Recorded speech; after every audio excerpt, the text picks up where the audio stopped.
welcome to the Huntsman World Senior Games Active Life. My name is Kyle Case, and I'll be your host on this amazing journey as we attempt to help you get the most out of your life. Joining me in the studio today, as always, is my co-pilot, Jeff Harding. Jeff, how's it going today? I'm doing well, Kyle. Yourself? Good. I'm doing good. Do you ever forget things, Jeff? Hi, Kyle. How are you? I'm doing well. I'm doing good. Good to hear. Yes, I do occasionally forget things. We all have forgetful moments. You know, whatever it is, we forget a name, we forget a place, a detail. We all have that. But Alzheimer's and dementia is a separate thing. Right. It's like it's the difference between where did I put my keys? I can't remember where my keys are, and I can't remember what the keys do. Like that's the difference, right? Or how to get home. And so there is a distinct distinction between I'm a little bit forgetful and Alzheimer's and dementia. Well, and the forgetful usually is short term. Right. You do remember with Alzheimer's and dementia, you may not ever really remember. Right? So it's kind of a serious thing. Did you know that there are 5.3 million Americans that suffer with some form of dementia or Alzheimer's or memory loss? That's a lot. That's significant. It doesn't surprise me, but and that is a lot. They estimate that over the next several years or so that will cap out at over 7.2 million Americans that suffer with some sort of dementia or Alzheimer's. So it's kind of a big deal. And then they'll die. Well, yes, that happens to all of us. Eventually, right? That does happen. We're learning a lot more about these things, but we still haven't got it figured out. But we are learning a lot, and I wanted to share just a few indicators that there might be some issues in the future. Now, these are just indicators. These are not like if you have any of these things, then you're for sure going to have a problem. Right. They're just indicators that may or may not, but there's some connections between these things and Alzheimer's. Okay, so it improves the probability of. Yeah. The first one is a history of heart problems.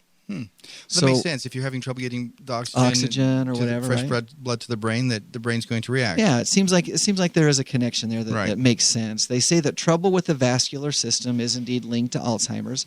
High blood pressure, especially in midlife, increases your risk. So can a history of heart problems. So if you have family history, people who have previously had a heart attack are more than twice as likely to develop dementia, whether it's Alzheimer's or some other type. And it's important that you control your blood pressure because that's where it all starts. Decreasing stress also helps lower your risk of developing Alzheimer's. So, again, that's if you have a heart problem, that doesn't mean necessarily you'll end up with Alzheimer's, but it's an indicator. Right. The other one, another one that we talked about just a couple of weeks ago, diabetes. Yeah, right. So insulin-resistant diabetes could double or even quadruple your chances of getting Alzheimer's. Wow. So there's an enzyme in your brain that's responsible for decreasing both insulin and amyloid. So amyloid is the protein that they find, the plaque, I guess, that builds up with the clumps that they find that are patient in Alzheimer's patients. And so it's that same enzyme. So again, diabetes might be a potential problem in the future for you as well. Obesity. You always bring that up, don't you? I'm not looking at you, or I'm not trying to make a statement. I've tried to look away. I tried to put my hand up, but but here I am. But yeah, I mean, the same. It's anytime you're not taking good care of your body, it's going to have impact. It seems like you're going to have impact, right? So obesity increases your odds for Alzheimer's, especially in women, they have found.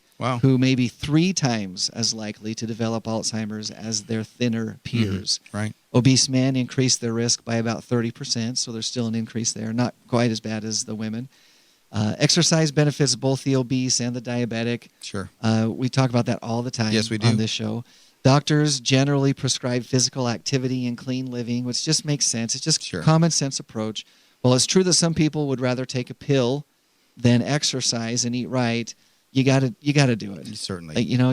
We're looking for that magic pill, but you just got to take care of yourself. And it's not like you have to kill yourself exercising. You just have to exercise. A little bit makes a big difference. Yes, it does, right? as we've learned. Just a little bit will make a big difference. Number 4, this one was really interesting to me. Okay. Low education. Now, isn't that interesting? Well, maybe it's because you have less to forget. Maybe.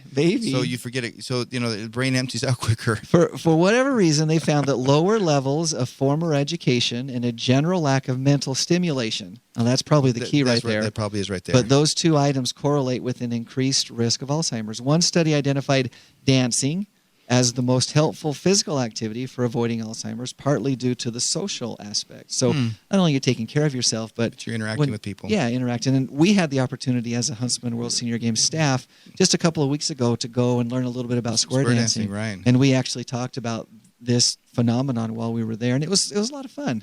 It was, but square dancing you really don't want to forget because you look really bad. Oh yeah, you gotta. So there's a lot of pressure to remember. Those calls for sure. Also, in addition to dancing, people who do volunteering, traveling, and crossword puzzles, things that just kind of stimulate your brain, they tend to do better off They're better off intellectually. Right. They tend to do better when it comes to Alzheimer's. The science, everyone agrees, is still a little fuzzy because socially engaged people tend to take better care of themselves in general. Right. So is it the chicken or the egg type thing? But they're also uncertain about the dose and intensity. So, for example, if I do 3 hours of volunteering and Sudoku versus 1 hour, am I more protected? Which, you never know. It's a valid question, and they don't know that as far as the studies that they've been able to tell. But there are some good indications that mental stimulation helps a lot. The last one is one that we talk about a lot on the show as well, and that is sleep. Right. So sleep disorders such as sleep apnea have been linked to cognitive deficits, problems that lead to dementia and Alzheimer's. Previous studies found Alzheimer's plaque developing in mice's brains when their sleeping schedules were significantly disrupted. A study released in 2012 correlated sleep disruption and Alzheimer's in humans, so we know that they've jumped from the mice trials to the human trials. And in one study, they looked at 145 cognitively normal people, and with biomarkers for Alzheimer's as measured in their spinal fluid, they found that the people that were the worst sleepers had the highest rate of those biomarkers. Wow, that's scary. So they spend more of their time in bed awake and napped more frequently during the day than those without the Alzheimer's biomarkers. Well, so it's not just total sleep, it's good quality sleep at the right time, it sounds like. As you know, I get up quite early, and I used to stay up fairly late. But since we've been talking with all these sleep experts, I feel like a Beverly Hillbilly. I've been going to bed at 9:30. Yeah. So I can get up at 4:30. Well, you get up really early. I know that, to exercise, which is really important. But sleep is so important. It keeps coming up on this show because there are so many studies that they're finding just fairly recently about how important it is. Everything it affects. So, is that all? I have one more. Do you have any more? No, I was just going to say sleep apnea is also linked to nighttime cardiac events and high blood pressure. Both of those, as we said earlier, are connected to Alzheimer's as well. I found one more, and that was a personal experience. My mother-in-law was a little bit of a henpecker, so my father-in-law kind of checked out. Especially when he was around her. He was tired of the constant peck. So he didn't remember. It was all fresh and new. Well, there might be some truth to that as well, but it's a serious issue. That, it is. Again, these are just indicators, but things to think about for sure. Certainly. Today we get a double whammy for our guest. Somebody we don't want to forget. For sure, we don't want to forget. We are pleased and excited to welcome David Bader, who's one of our amazing athletes at the Huntsman World Senior Games, but he's also one of our incredible volunteer sports directors. That's right. So he helps us manage one of our shooting events, and we're so excited to have you with us. David was was instrumental in actually introducing the shooting Benchrest sport to the Huntsman World Senior Games. So welcome, Dave. Well, hi, Kyle. We're glad that you could be here. Thanks for taking time from your busy schedule to join us. We're excited to get to know you a little bit better. Tell us just a little bit about how you got into shooting and maybe some of the activities that you were involved in throughout your life. I started shooting very young. I think I was about 12 years old. My stepfather bought me a little .22 revolver and taught me how to shoot. And I never stopped. I've always enjoyed it. Shot up through joining the Army. And got to shoot in the Army, too. Amazing. Imagine that. Surprisingly enough. The weapon, yeah. But I was an expert marksman in the Army. Never did combat duty, even though I was in the Vietnam era. Got out of the Army. It really wasn't for me. And turned around and joined the Navy a few months later. And I served on a nuclear submarine. That also didn't help much with my firearms stuff. Yeah, they kind of frown on you shooting weapons inside a submarine. Not a lot of firearms. Especially a nuclear submarine. Yeah, the nuclear part wasn't so bad, but you don't like poking holes in them. Yeah, for sure. People do frown on that. So I did my service in the Navy and got out, went to college, had a career selling cars pretty much. Okay. I moved up into management pretty early, but that allowed me a lot of potential for firearm use. Really? Yeah, people get very aggressive during car deals. I've heard that. So let's back up just a little bit before we move forward, Sure. which I want to do. So you started shooting at a young age. Did you ever shoot competitively, or was it all No. just recreationally? Recreational shooting and hunting. Yeah. And never competitively. A little bit in the military. Okay. Competitively, but not really big. Competition was never my thing. I just enjoyed shooting. Yeah, you just liked the skill, I guess, of hitting that target. Yeah. Or getting the Filling the freezer. Yeah. Good. Yeah, no, competition wasn't it, which kind of surprised me when I got involved here. Because now all of a sudden you're helping to run a shooting competition. Well, and I participate. Yeah, and participate yourself. So, and I really, really enjoy it. It's been a tremendous experience since the very first. We didn't know, Bill Gillingham actually got this going. Yeah, he's the co-director. Yeah. He helps out with that event. And I was the president of the Red Cliffs Rifle and Pistol Association, which hosts the event for you. And so I had to get involved, and I really kind of got dragged into it. A little bit hesitantly, you got involved. Kyle, it's not good to drag a guy into something that has a gun. Yeah, that's holding a firearm, right? But right away, working with you at even some of the first meetings, it was, I've always been very big on enjoying a well-organized organization. Yeah. And you were. I spotted that right away. I could see that you knew what you were doing, and all I had to do was follow your lead, and it would be a fairly easy gig. Well, I don't know if that's true or not, but thank you. We appreciate we'll that, accept yes. that compliment. Well, this is our third year now, so I think it worked out that way. Well, it definitely and has. it's grown every year. So you're in charge, along with a committee. A lot of people help in this for sure. It's not just a one-man show, but the event that you help manage is called Shooting Benchrest. Yes. So for people who maybe aren't familiar with the different variety of shooting competitions, explain a little bit about what Shooting Benchrest is. Well, Benchrest shooting is really just a pure target shooting event, and your firearm sits on a stand, and and the equipment can get very expensive for this, of course. But we have all ranges of equipment in the event, and it's really just a matter of pure accuracy.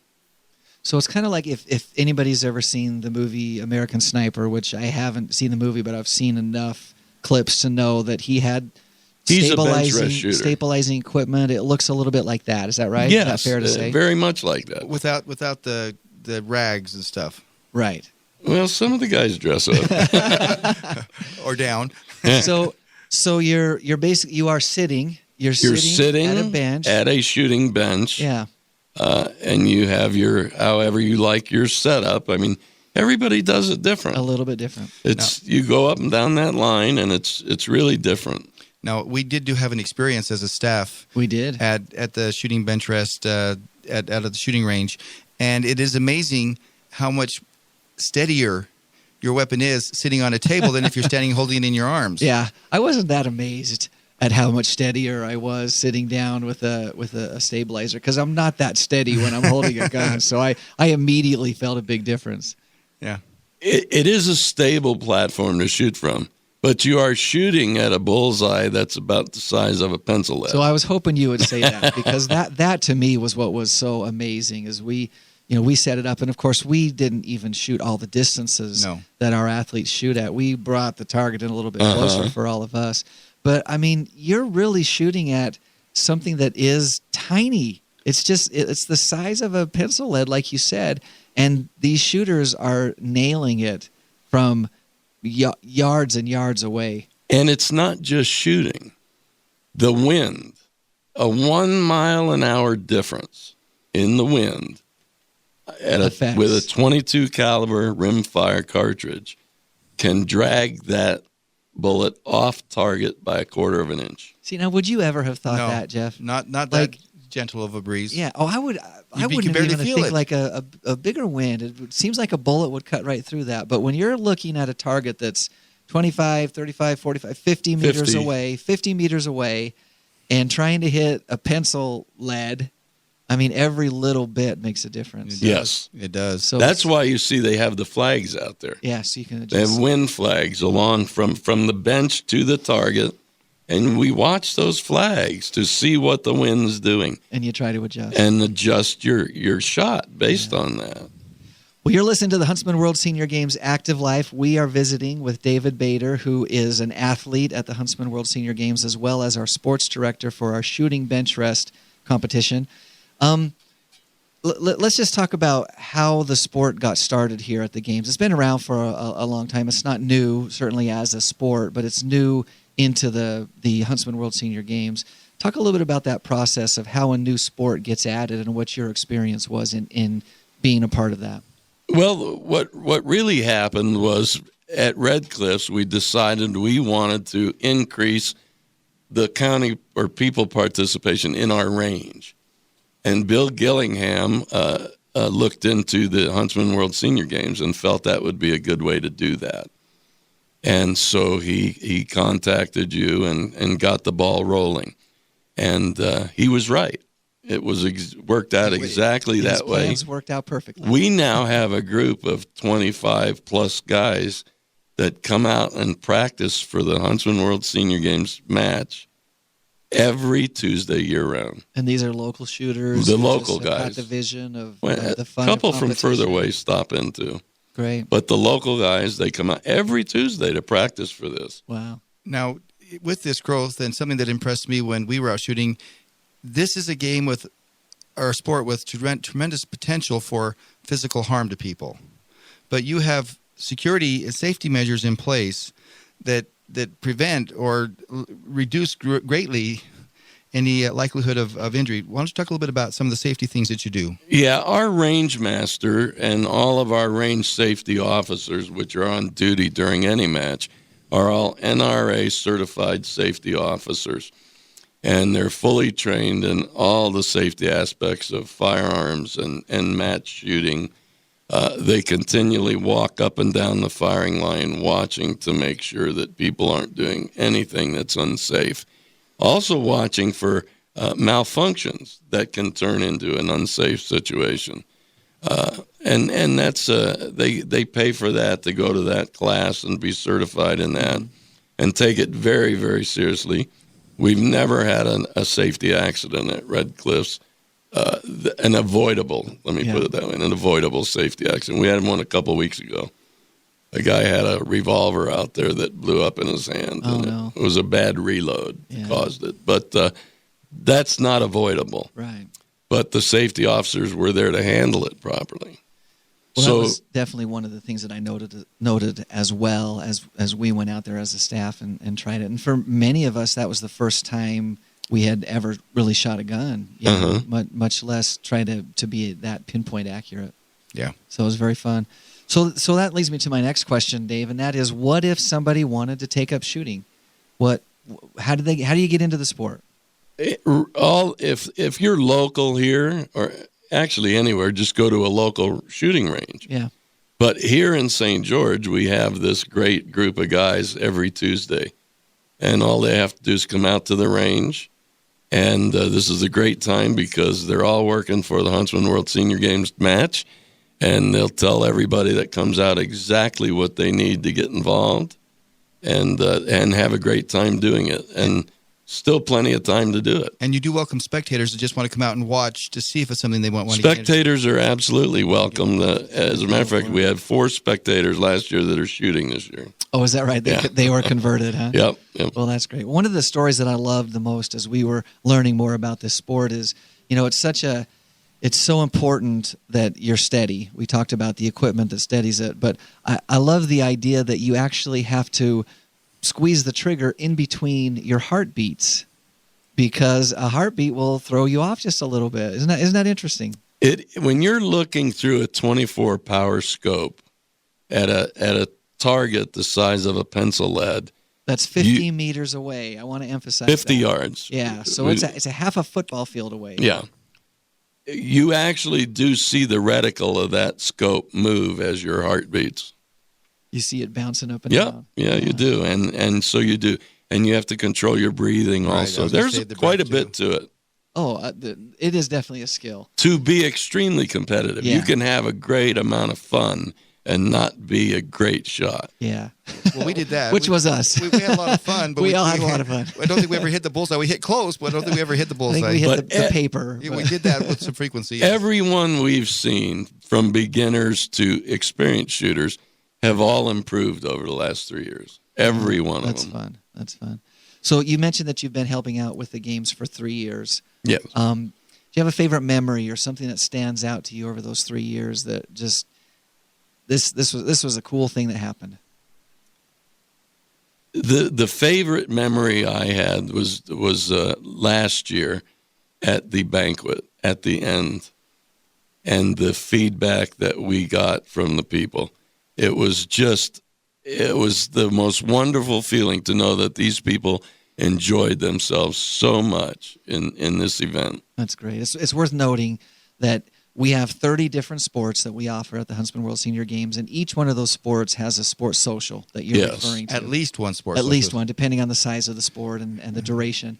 And it gives people just that opportunity to sit down together off the field of competition, to just enjoy one another's company. There's always a good meal there. Yes. And to have that kind of positive feedback like you got, well, that's a huge compliment to the way that you run the event, which we appreciate, and a compliment to the games as a whole as well. And so we appreciate that and your help in trying to put on the best event in the world. That's what our goal is. And we love doing it and hope to continue on forever. Wonderful. Any words of encouragement for somebody who's maybe sitting on the bubble on trying to decide whether or not they should come out and compete? I have 25 guys ready to help you and be very glad to do it. Very good. So where is the shooting park? It's out at the Washington County Fairgrounds area out in Hurricane. You go out State Route 9, make a left instead of going to Quail Lake. You make a left past the DMV, about a mile and a half down the road. Or you can go to our website, the redcliffsrange.com.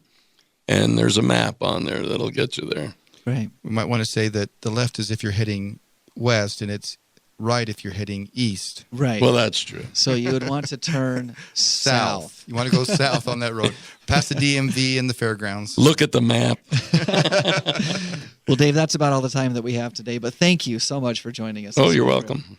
Registration. Oh, yeah. Oh, go ahead. Registration is open, as we know, for the Huntsman World Senior Games. And if you're interested in becoming an athlete like Dave is, you can visit www.seniorgames.net and register today for the sport of your choice. It's worth noting that we do have several sports that have already reached participation caps, and so they're closed. So pickleball, bowling, softball teams is now closed, not for the players, but for the teams. It's now closed. Volleyball is just a handful of teams away from closing as well.